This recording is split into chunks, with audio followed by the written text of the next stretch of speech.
Won't he do it? Raquel, I want you to talk about some tips that some of the parents could be mindful of on how to really drive generational wealth versus generational debt.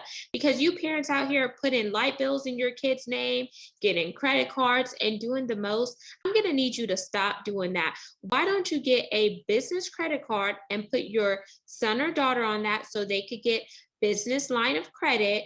Or if you have a LLC, put your son or daughter on that or anything like that. So they show that they're credit worthy, they show how long they've been in business, and etc. Versus trying to accumulate debt under your kid's name because you didn't do what you're supposed to do in order to get your affairs in order.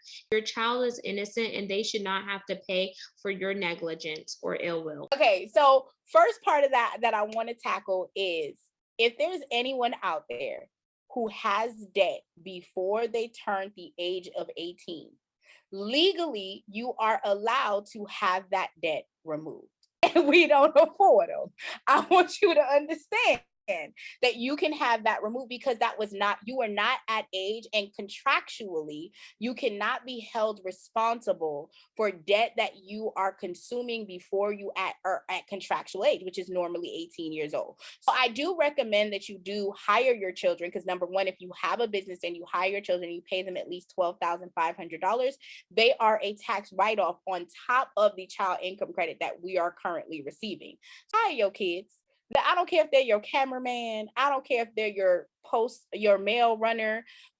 Give them a tangible job description. Pay them every 2 weeks. Give them the understanding of what an employer is going to want, how they're going to want it done. And I'm like, well, when you go to the man, they're going to ask you for more. So come to this woman and do what I need you to do. But if you hire your children, that is a tax write-off for your business if they are doing a tangible job. So one of the things that I tell my clients to do, there's a trick that the rich do to their children. They give them access to credit, not the actual card, but they give them access to the credit line and the payment history that they have for their credit cards. So I tell my clients, if you end up wanting to gift your children the benefit of good credit, like my 17-year-old is going off to college and his lowest credit score is a 757, right?